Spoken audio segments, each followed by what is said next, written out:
here for Sound on Sound at SynthFest UK in Sheffield, England, and I'm here with Tom from Source Distribution, who is showing me the amazing new Hydrasynth. This has sort of taken the synth world by storm. We've got an instrument here that's got a fantastic number of expressive controllers on it, a 4-octave ribbon controller that runs the entire length of the keyboard.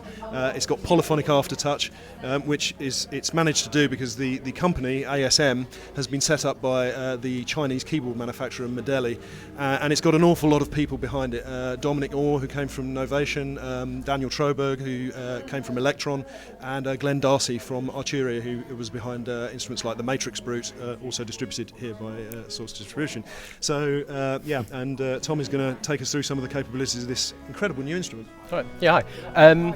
So I just thought, obviously it's a really, really deep instrument, and there's a lot to show. So I thought we'll keep it sweet. I'll show you just some of my favourite things, really. Sure, so, great. As you mentioned, you've got the Polyphonic aftertouch, which is just a incredible expressive way to control your playing. So just wanted to sort of demonstrate how you can just hold a chord, and it gives you that ability to tilt the harmonies in the chord almost just after the event. Sure. So you can play a chord, and then it's almost a different way to almost play music, independent of sound design. It's to bring in and out notes of a chord that you've already played. Emphasise parts of a chord. It's like really incredible. Yeah, beautiful. It's Polyphonic aftertouch.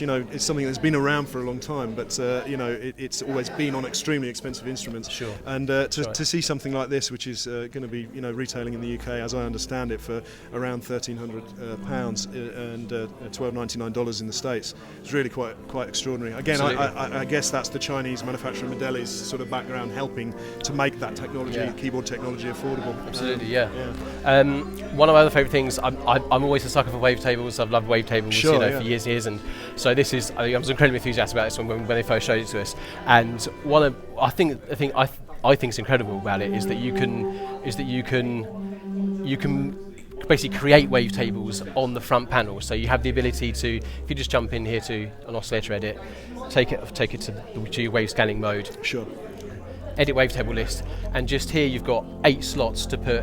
I think there's around 216 waveforms in here. Yeah, it's certainly over 200, isn't it? Yeah. And you can, and just really, really intuitively, you can scroll through and just say which waveforms you want where in the wavetable, and then it's very visual as well. How you can then move through the wavetable just manually to see how it's going to interpolate between the waves. Yeah, sure. And it's just very immediate, isn't it? Absolutely. You can sit and do that from the front panel. Yeah.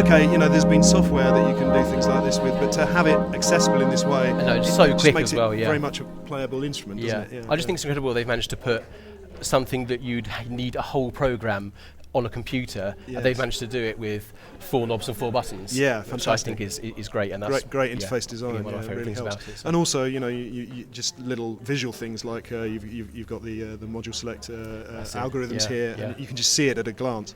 And also, as we were saying earlier, the fact that the ribbon runs the length of the keyboard means you've got this instant sort of ergonomic feedback between where you are in terms of pitch and the notes below, which is a lovely thing. And you were saying about the block diagram. The algorithms. And one of the things I noticed about that, which is great, is that if an LFO is on re-trigger, you can see when the LFO is triggering. Yes. So and with the envelopes as well. So when you play, you can see the envelopes lighting up because they're being triggered. Yes. And the same with an LFO. If an LFO is on key sync, you'll see it reset. If it's not, you'll see it. You'll see it at free runs, and it's like. There's no synth that I think that gives you that vision. Yeah, absolutely. You can just see whether the LFO is resetting or not on the front panel. I think is really very cleverly done. I was chatting to Glenn Darcy of ASM on the phone the other week, and he was saying he'd really sort of put some of his favourite instruments into this. Absolutely. He was inspired by classic Oberheims and Waldorfs and instruments of the past that have been a big deal. The CS80 obviously is a big influence with the ribbon, but you can really see that here, and sort of really see the effort that's gone into making such a deep instrument still approachable and playable very, very quickly in real time. Yeah, just the interface is major strength. It's very well thought out. And these wheels as well. That's somebody who really loves wheels has clearly designed those. With the paddle there, so you can just. It's really easy to just reach across. Yep. Whichever hand you're playing. You can. Sure. Yeah. Yeah, that's terrific. And we've even got CV Gates up the top on the top panel as I well. haven't really had a chance to explore this very much, but great for obviously interfacing with Eurorack and all that stuff if you already have that in your studio. So it's great.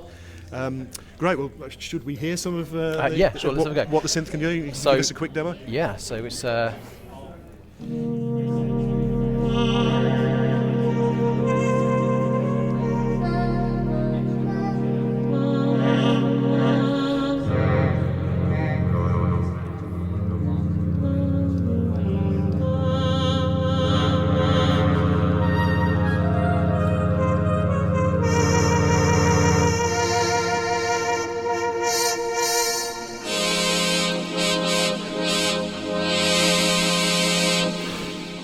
Go through sounds. So obviously, it's a real pad machine. Yeah, so absolutely. You can get a broad range of sounds out of it, but I should say as well, we've got real-time waveform display as well on the front panel there. Yeah, you've sort of got an oscilloscope almost. Yeah. That's superb.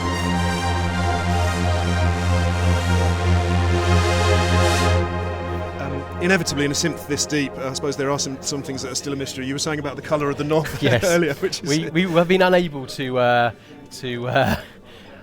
understand why the knob turns certain colours for certain patches. Yeah. I think there must be some rhyme or reason to it, but we're not aware of what it is yet. No, so, absolutely. Yeah. I should say Tom's only had this for a few days, haven't you? So it's, it's kind of fair enough. It's still things that are to be discovered about it. Yeah. So as you can see. Well, thanks very much, Tom. Yeah, great. Nice talking to you. And we hope to see this in the shops in the UK very soon. Absolutely, yeah. All right, brilliant. Thank you very much.